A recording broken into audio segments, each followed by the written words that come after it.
everyone, welcome back to the Prime Podcast. I am super excited and elated to have Dr. Julie Wyss here with me today, my amazing spouse.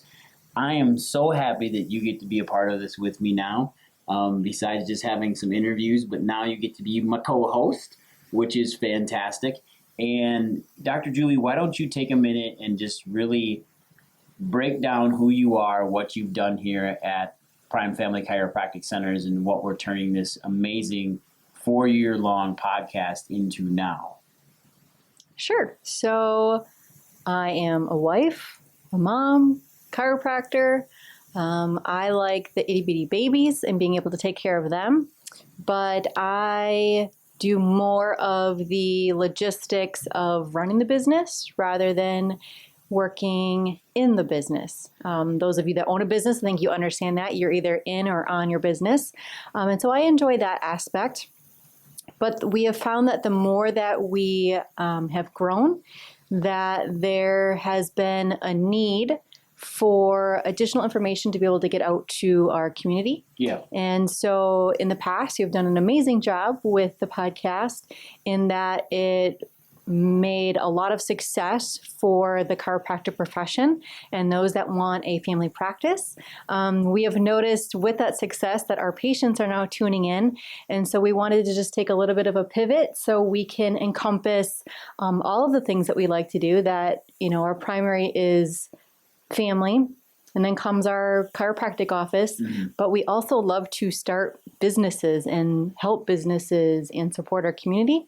I think that's what gives me a lot of passion in, like, I love taking care of our patients, our amazing families in our office, the kids, everything. But then the ability to help other businesses start up, help them, give them ideas, give them direction, give them things that actually work, I think is huge, right? And that actually is what lights you up a ton too. I liked starting businesses. Yeah, I think it's so much fun. It's so much fun to be able to help people, walk them through life, walk them through basically what it's like to start their business, and then give them strategies to actually make their business work amazingly well for themselves.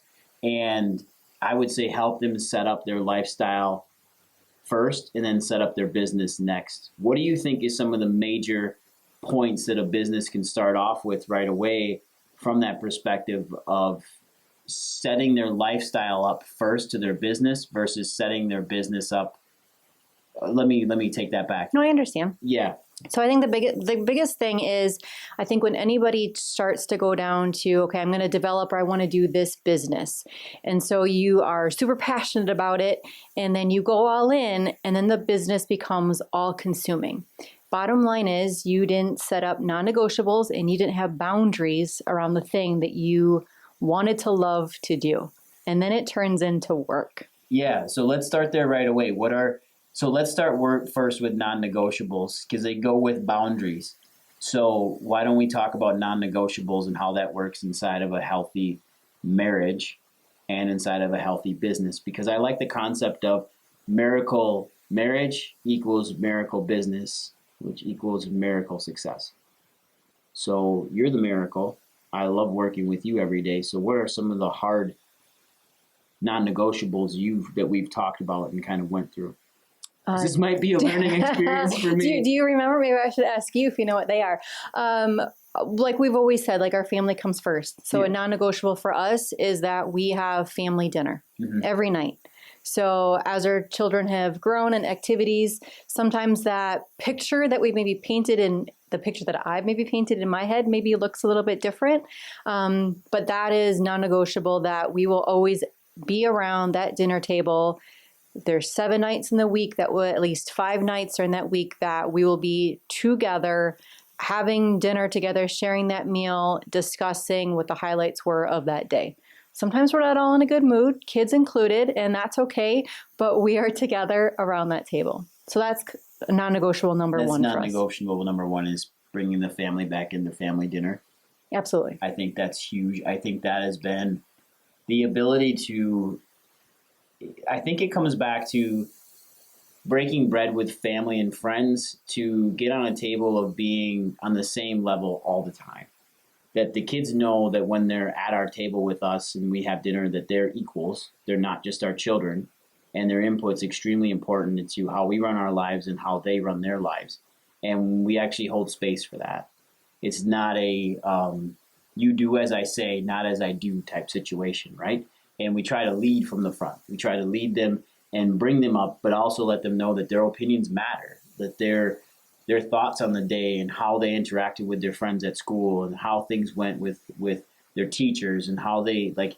It'd be the same thing if you're having a business meeting, right? It's not like we're having business engagements at dinner. We don't lay out like structured conversation. It's not structured conversation, but yet there is a leading question between the things that we're asking. Yes. And so we're intentional of the time that we have together, because sometimes for us, we're getting home later and then our kids are still young enough that they have an appropriate bedtime. And so if it's 45 minutes or if it's an hour before bedtime, we're intentional within that time of the things that we are asking of our kids, of our family, of what the expectation is. Yeah, I think that plays over into our daughter Peyton, who's 14, because I find it funny that like she will actually bring up questions to us about like it's funny because we'll sit down and she'll say, "Well, Dad, how was your day?" And then I'll ask, like, does she really want to know? Because there's a lot that goes into Dad's day. And the fun part is that we've included them from day one in everything that we do. And that has been, I think, a keystone into how they interact with people, how they talk with people that are around them, how they listen and just sit back and listen and get quiet and just listen to what people have to say, because they take everything in. Peyton, our daughter, who's 14, has the memory of an elephant. You know, just today I confirmed, like, did Grandma get her cookie dough that she ordered back in November? And Peyton knew exactly when we did it, the date that we went, and what was in the car. It was the Christmas wreath, the juicer, and the cookie dough. So she remembers things, but more importantly is she categorizes them in her head. Probably one of the smartest 14-year-olds I've ever met is our daughter. And she's extremely business savvy too, which I think she gets from you. Well, our kids have always been around us. I think sometimes if you are an entrepreneur, if you are starting your own business, we try to really separate between work and family. Yeah. And I think that's where things get muddy, or maybe expectations aren't met. And so there's never really been a separation for us, that if we're taking a business call, like our children understand etiquette, but like lots of times they're in the car with us. They're hearing the same vetting of a deal. They're hearing our questions when we're talking, to our coaches or different investments. So they have been learning since day one. It was never okay, this is business now, you need to go to bed or you need to go and do this. They've just literally grown up into it. Mm-hmm. And I think that, if you want to instill that sort of a mindset into, if you have young kids or a family or even a spouse, if they're not on the same page with you, if they are at least in the vicinity of when these conversations are happening, that is going to allow them to be more open to hear your possibilities, to get a better, a viewpoint down, looking at, oh, that's what, she's trying to do. That's what he's trying to set up. And then you don't have to constantly, sometimes the battle that we hear is, I'm trying to get somebody on the same page as me. But if you just include them in the background to overhear the things that you're doing, I think lends a bigger picture for your children, spouses. I think kind of anybody, if they're going to be in that same world as you. Yeah, that's a really good point, because I think it comes back to, again, you talked about the non-negotiable of having family dinner. I think the second non-negotiable is to include your kids and your family in your business. And it doesn't matter what you do, guys, like whether you're a chiropractor, a dentist, a massage therapist, you run a coffee shop, bringing your kids into your business and showing them how you do everything on a daily basis really helps them realize whether or not they want to do what you do. But and then the second thing is do they want to be an entrepreneur? Because an entrepreneurial mindset is so much different than that of somebody that, and this is no knock on that, but you call a simple W-2, I call them a W-2 employee, where you work for somebody else instead of working for yourself. The mindset's totally different. The security's different.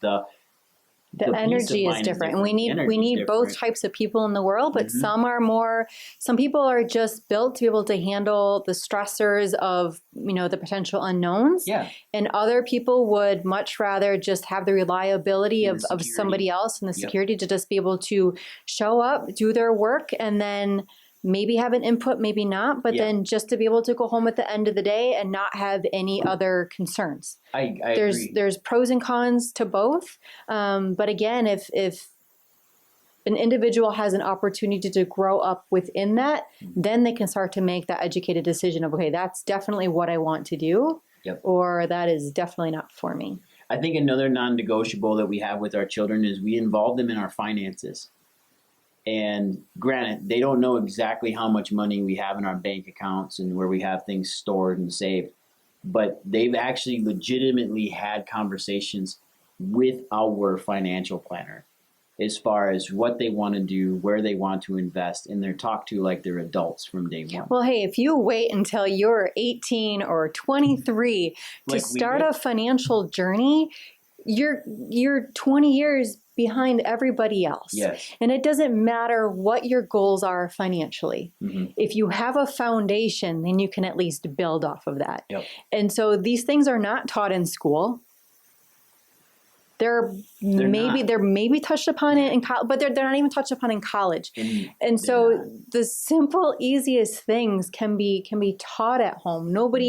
I had to teach our team, young adults on, writing out a check, balancing a checkbook. Like our 23-year-olds and 25-year-olds that we work with. And so you can't with just how things are always evolving and things are changing, you can't have an expectation of anybody unless you have a foundation. I think that's a great point. I think that's having them have a really good foundational support. But then the other side of it is having them understand like money. Like that's one of the biggest things. I remember our daughter talked to us. This was the beginning of her freshman year, and she asked if she was in a financial planning class and in her school because they're required to teach it.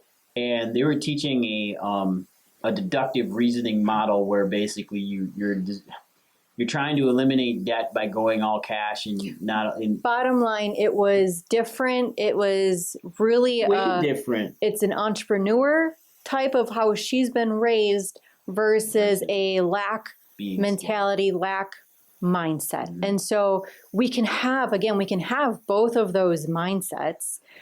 It, I think, sets us up for wanting different things down the road. What do you mean by the ability? I disagree with you a little bit on that, but like, what do you mean by having a lack mindset versus an abundant mindset? Like, you think that somebody should have both to have like a synergist in their mind, or if we follow that teaching of how she's been taught within that class, sure.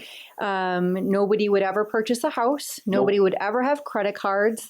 Nobody would ever be in any sort of real estate or ownership of anything. She was told real estate's the biggest risk. And so very minimalistic thinking and sort of keeping all of your money for a big, not even an expense, like for an emergency, not any type of planning. And so kind of a lack thought process of there's not enough to go around. Yeah, it's a scarcity mindset, right? And you come back to Garrett Gunderson, who says this all the time: is you can't shrink your way to greatness. You literally cannot save your way to wealth. It's almost impossible, and people will try to argue with us on that, but there's no way. Your money has to work for you, and teaching our children that the money they save has to work for them. Sitting in a bank account at 0% interest or 0.1% of interest is pointless. The money's not doing anything. It's current. It's currency. Money it's meant needs to flow. It needs to move. And that's how more comes back. You can do two things with money. You can either create a vacuum and keep it all for yourself and make it extremely negative, or you can create this massive amount of abundance. And I'm not telling you to give everything away. Give away what you can that doesn't cause material harm to your family within the realm of how you're living and what your morals and ethics are. But the other side of it is that it can't just sit in a bank account. It's a dead asset. To a bank, they may like that. Banks are a joke. I'll just flat out say it. because they want you to keep your money there. They don't want the money to move. The money moves, and that's how you change and create wealth. So I think, yeah, you're right. I mean, I do agree with you now, understanding both sides of that coin in that explanation. But what I like is when Brecken and Peyton come to us and they want something, and I'm like, okay, you want this, it costs this much money, you got to figure out how you're going to get there. So what do you want first? And then you figure out the how and the who, and then the why comes at the end. David Meltzer talks about that all the time. So do our good friends Sean, Dylan, Lacey Book. Like, they talk about this stuff in Black Diamond Club. But bringing our children into that is a non-negotiable. A simple picture. They're still learning that, but Brecken wanted something. He wanted a Lamborghini. He had resources, and so he wants a Lambo. He needed $20. Yep. And he figured out what to do, and he came back from the neighborhood with 40. Yeah, because he went and sold golf balls at $10 a dozen, and because he just got off his butt, the law of Goya, right? Get off your arse and go do something about it. Because he figured out what he wanted and what he needed. And so I think sometimes that is the struggle if we go to the financial aspect of it is you need to figure out what you truly want. Yeah. So that's non-negotiable. I think number 3 is teaching our children what they want and what they don't want. Helping them decide. Not forcing them into it, but helping them decide and learn both sides of the equation. Learn that actually the question that I was going to get to with that, though, is that she had asked us both. She said, Mom and Dad, what is the one thing you want me to take to this class and understand? And we said, this is going to go against everything you're going to get taught. And it was the truth. And that debt is not a bad thing. Understanding debt and understanding how to leverage it and how to build your credit score, how to build your FICO score, how to use the debt in your favor is the key. They lumped debt all together as bad debt. Debt is negative. There's good debt and there's bad debt. Yeah. But debt outstanding massive credit card balances at 26% is bad debt. Mm-hmm. Student loans, not bad debt. Having a massive auto loan that bleeds you dry is bad debt. And the only reason why an auto loan is bad debt is that it wraps up your liquidity. It wraps up your ability to have money to move instead of putting it into a payment, a large payment. Most automobile payments are large payments because people don't put a lot of money down on their car, and there's a difference there, right? And you know all about this, which is wonderful. What exactly, can I ask you this question? If I'm going to put you on the spot, you've learned a mathematical way to figure out good debt versus bad debt and what's a smart investment versus not. How do you do that? Because I rely on you for that. Take the total number of whatever the total cost, loan amount, whatever that number would be, and divide it by your monthly payment. That's not if you want to pay more, but say, if it's $163,000 and it's a $313 payment a month. You do that calculation, you're going to get a number.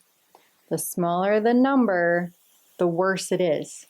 For cash flow. Mm-hmm. Yep. So meaning that would be if you have a couple different credit cards, if you have an auto in there and a student loan, whatever has the lowest number is the one that you're going to put extra resources towards to pay off sooner. The higher the number, ideal.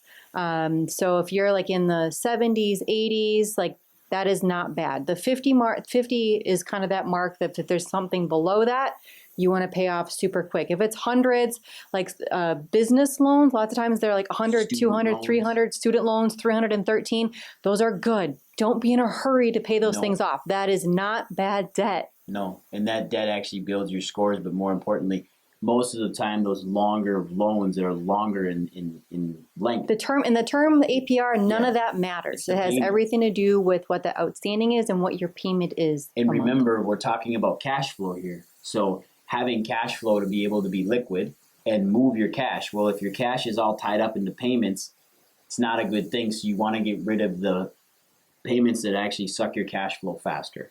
And then being able then to take that cash flow once it's paid off and put it into the next payment and just keep rolling it down the road and paying it off and leveraging that. So teaching our children how to leverage debt, I think, is a non-negotiable as well, and having them included in all of our business conversations. Because that was the number one thing we get back when they do meet with people and they do sit down with business conversations is, holy cow, your kids like actually at 10 listen. and 12 at Yeah. that point of like They they have listen better better. educated questions than Yeah, or they most listen. They listen. adults, They just yes. sit back and listen. Yep. They're not on their phones. They don't sit there and stare at their phones. I mean, I have our phone in front of us, but the only reason why is it's got a timer on it, so we know where we're going with this thing over time. And so, what do you think is one of the hard non-negotiables between us besides you don't like folding socks? Oh, you figured that one out. Yeah, I Nice. did them this All right. morning. I did the socks and the underwear. Like, Date night. yes, Sometimes that gets pushed aside, but for me, it's at least vacation. yeah, And so that is not a trip. Nope, it's not a trip. If kids are involved, everybody, that's a trip. Kids equal a trip. Yeah. At least one personal vacation, ideally 2 personal vacations. And again, that doesn't need to be like a whole week. If it's 3-4 days, and at least one family trip-ish vacation. A year. A year, yes. Yeah, super important because you can reconnect with your children, create amazing values and memories in those trips. But the other side of it is to be able to reconnect with your spouse. I think a lot of that is left by the wayside. The other side of it is too is people kind of like there's this big connotation of you should date your spouse. Like date your spouse, do this, go on dates. It's not about that as much as it is about having conversations in time and one-on-one time with each other and having real conversations with each other. It's not the fact that, let's be honest, a lot of people, it's let's go to dinner, we'll kind of talk, we may look at our phones, we'll just talk about business and not our relationships, our emotions, our feelings, and how we're doing that week or what each other mean to us. And then we go home and we're probably gonna have sex at some point because that's what date night is to a lot of people. And they'll say like it's the one night a week where they can just be with their spouse, but really what it is it's away from their kids. It turns into more of a task. Yeah, it's a task. And then they get frustrated. And then everybody gets kind of upset with it. And it doesn't turn out the way one spouse wants versus the other. Where I think more along the point is that you need to set aside time for that date night, but make sure that date night actually counts. Or that dating hour or the 2 or 3 hours you get to spend with each other counts. One of the biggest things is our children are in bed by 8:30. And that makes people, like, their eyes roll into the back of their head. Like, I can't believe your kids go to bed by 8. We can talk about the need for sleep, right, my y'all? 14-year-old is in bed by 8 to 8:30 because she gets up at 6 o'clock every day. So, and if she isn't in bed, not a good situation. And that's the way they've been since they were kids. yes. But what that allowed us to do is I get a lot of couples that come and ask us, like, why do you and Julie have such a happy marriage? And our marriage is really, really good. We do have disagreements, like that's normal, but we always find a way around them. But it's because our kids were in bed at 8 o'clock. And I can't be more like upfront of you with this is like our kids were in bed early. So like, but even as they've gotten older, it's, you know, or if it's a weekend, right? Mm-hmm. It may be 8 o'clock, 9 o'clock, whatever it is, they're at least removed from our energy, from our space, and they are in their rooms. If they want to stay up later, if they want to read books, you know, then that's on their time with the responsibility. And we've taught them the responsibility that, okay, you still need to get up in the morning. Yeah. But that is our time. Mm-hmm. I agree with you 100%. I couldn't agree with you more on that. And this has been absolutely awesome. I cannot wait to keep doing this with you and come back to this because I think this is something we're going to have to go over time in and time out. But the biggest things for our non-negotiables right now in our marriage is family dinner, include our kids in our business, include our kids in our conversation, include our kids in how we do finances so they know how the entire Wyss family runs. Having a date night or time together that's actually spent with meaning, purpose, and value so we can talk. And then just go from there and run an amazing business and empire. Right? Deal. So I really appreciate you guys all tuning in for this first annual podcast with Dr. Julie, but 4 years on the Prime Pediatric Podcast, which is now the Prime Podcast here for you, here for the community, here for Green Bay, here for the United States pretty much, and just helping everybody create better, stronger relationships, better, stronger marriages, and better, stronger businesses through their spouse and through your best friend in your life, which should be that person that you spend every day and every night with. So Everybody go out there, get it done. Have an amazing day. Bye.